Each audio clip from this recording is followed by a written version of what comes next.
అందరికీ నమస్తే. ఉమ్మడి ప్రకాశం జిల్లా అద్దంకి నియోజకవర్గంలో కొత్త రాజకీయాలు చోటు చేసుకుంటా ఉన్నాయి ఈ మధ్య కాలంలో. ఇక్కడ గతంలో ఇన్ఛార్జిగా ఉండడానికి కూడా భయపడాల్సిన పరిస్థితి వైఎస్ఆర్సీపీకి ఏర్పడింది. కానీ ఇప్పటికి కూడా వైఎస్ఆర్సీపీ అధినాయకత్వం ఇక్కడ ఒక బలమైన నేతని పెట్టాలి అని ఎందుకు అనుకోవట్లేదు అనే మాటలు ఇక్కడ అద్దంకి నియోజకవర్గం కేడర్ భావిస్తూ ఉంది. ఆ మాటలు అక్కడక్కడ వినిపిస్తూ ఉన్నాయి. నేటికి కూడా ఒక బలమైనటువంటి అభ్యర్థిని వైఎస్ఆర్సీపీ నియమించలేకపోయిందా? 4 సార్లు గెలవడానికి అవకాశం ఇస్తున్నారా రవికుమార్కి? వచ్చినటువంటి ప్రతి ఒక్కళ్ళు కూడా రవికుమార్కే ఇండైరెక్ట్లో సపోర్ట్ చేస్తున్నారా? అందుకేనా ఆయన గెలుస్తుంది అనే మాటలు అద్దంకి నియోజకవర్గంలో వినిపిస్తా ఉన్నాయి. సో ఇక్కడ ప్రస్తుతం ఒక కొత్త కోణంలో రాజకీయాలు నడుస్తూ ఉన్నాయి. మాజీ ఎమ్మెల్యే ఇద్దరు కుమారులు మాజీ ఎమ్మెల్యేలుగా పనిచేసినటువంటి బాచిన చెంచుగారటయ్య, మాజీ ఎమ్మెల్యే అండ్ ఎంపీగా పనిచేసినటువంటి కారణం బలరాం కృష్ణమూర్తి గారి కుమారుడు, వీళ్ళిద్దరు కుమారులు కృష్ణ చైతన్య అదేవిధంగా వెంకటేష్ బాబు గారు ఇద్దరు కూడా అద్దంకి నియోజకవర్గంలో పాగా వేయడానికి ప్రయత్నం చేస్తున్నట్టుగా కూడా సమాచారం. ఎందుకంటే ఇటీవల కాలంలో ప్రతి కార్యక్రమాలకు కూడా వీళ్ళిద్దరూ అద్దంకి నియోజకవర్గంలో సంచరిస్తూ ఉన్నారు. సో ఇక్కడ వైఎస్ఆర్సీపీకి ఆల్రెడీ చింతలపూడి అశోక్ కుమార్ గారిని ఇక్కడ అధిష్టానం నియమించింది. ఆయన యాక్టివిటీ చేస్తూ ఉన్నారు. కానీ కరణం కుటుంబీకులకి అద్దంకి నియోజకవర్గంతో సంబంధం లేదు. ఆల్రెడీ ఇప్పుడు వెంకటేష్ బాబు గారు చీరాల ఇన్ఛార్జిగా పనిచేస్తూ ఉన్నారు. మరి అలాంటిది అక్కడ నియోజకవర్గాన్ని వదిలిపెట్టేసి అద్దంకి మీద ఎందుకు ఆ ప్రేమ? ఏమా కథ? అదేవిధంగా మాజీ ఎమ్మెల్యేగా పనిచేసినటువంటి బాచిన చెంచుగారటయ్య గారి కుమారుడు కృష్ణ చైతన్య, ఈయన 2020 నుంచి 2024 వరకు అంటే ఎన్నికల సమయం వరకు కూడా దగ్గర 4.5 సంవత్సరం వరకు అద్దంకి వైఎస్ఆర్సీపీ ఇన్ఛార్జిగా పనిచేశారు. అభివృద్ధి కార్యక్రమాల్లో వెనకడుగు వేయలేదు. కానీ చివరి నిమిషంలో ఇన్ఛార్జిని మార్చడంతో ఈయన మనస్తాపానికి గురై తెలుగుదేశం పార్టీకి సపోర్ట్ చేశాడు. రవికుమార్ గారి విజయానికి మరో మెట్టు ముందుండి భారీ విజయాన్ని అందించిన పరిస్థితి గరటయ్య గారి కుమారుడు చేసినటువంటి పని అని చెప్పుకోవచ్చు.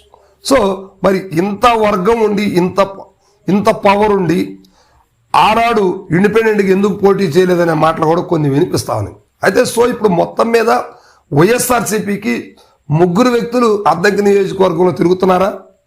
ఇది నిజమేనా అంటే ప్రజలందరూ కూడా నిజమేను అంటున్నారు. ఎందుకంటే కృష్ణ చైతన్య గారికి వైఎస్ఆర్సీపీ తెలుగుదేశం పార్టీలో ప్రస్తుతానికి స్థానం అయితే ఏమీ లేదు.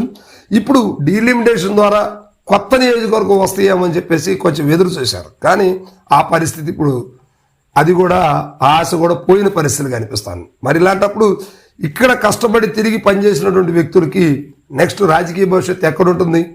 డీలిమిటేషన్ ద్వారా కొత్త నియోజకవర్గాలు మరి లేవు కదా. మరి ఎలా పరిస్థితి అంటే ఉన్న దాంట్లోనే సర్దుకుంటారా? ఉన్నటువంటి ఇన్ఛార్జిని పక్కకు పంపించి వీళ్ళిద్దరికి అవకాశాలు వస్తాయా అనేది ఇప్పుడు అద్దంకిలో చర్చగా మారింది.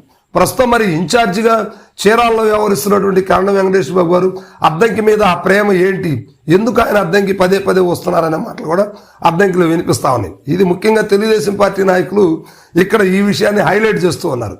ఇక్కడ వైఎస్ఆర్సీపీకి కూడా అందరూ కూడా కమ్మ నాయకులే ఉన్నారు. సో తెలుగుదేశం పార్టీకి వాళ్లే ఉన్నారు. ఇక ఏదన్నా ఇతరితర పార్టీల నుంచి వచ్చినప్పుడు కూడా ఇక్కడ కమ్మ నాయకులది హవా నడుస్తూ ఉంది. అందుకే డీలిమిటేషన్ ద్వారా అద్దంకి నియోజకవర్గం ఎస్సీగా మారే అవకాశాలు ఉన్నాయని గతంలో కొన్ని వార్తలు వచ్చాయి. సో దీంతో ఇక్కడ ఉన్నటువంటి నాయకులందరూ కూడా కంగు తిన్నారు ఒక్కసారిగా. కానీ డీలిమిటేషన్ ఎప్పుడైతే ఆ ప్రాసెస్ ఆగిపోయిందో ఒక్కసారిగా కమ్మ నాయకులందరూ కూడా ఊపిరి పీల్చుకున్నారు. ఇప్పుడు అందుకే కాబోలు ఒక పక్క కరణం వెంకటేష్ బాబు గారు, మరోవైపు బాచిన కృష్ణ చైతన్య గారు, ప్రస్తుత అధికారికంగా నియమించబడినటువంటి డాక్టర్ చింతలపూడి అశోక్ కుమార్ గారు అందరూ కూడా వైఎస్ఆర్సీపీ గొడుగు కిందే పనిచేయాలని నిర్ణయించుకున్నారేమో తెలియదు. కానీ అద్దంకిలో వైఎస్ఆర్సీపీ నాయకత్వాలు ఎక్కువైపోయినాయి. సో ఎవరి వర్గం వాళ్ళకుంది. మరి నిజమైన వర్గం ఎవరు, పార్టీకి ఎవరు సపోర్ట్ చేస్తారనేది మాత్రం వెయిట్ చేయాల్సిన పరిస్థితి ఉంది. అయితే మొత్తం మీద వీళ్ళు ఎంతమంది వచ్చినా కూడా రవికుమార్ గారిని టచ్ చేసే విధంగా పరిస్థితులు అయితే ఎప్పుడు కూడా ఉండవు అనేది తెలుగుదేశం కేడర్ కూడా భావిస్తూ ఉంది. అయితే మొత్తం మీద ఇప్పటికే గొట్టిపాటి రవికుమార్ గారు అద్దంకి నుంచి 4 సార్లు గెలవడం జరిగింది.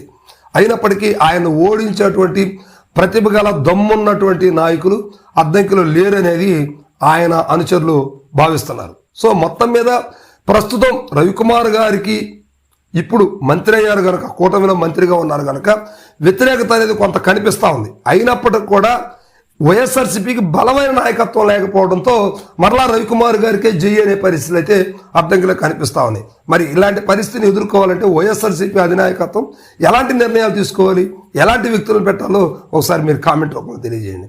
Thank you.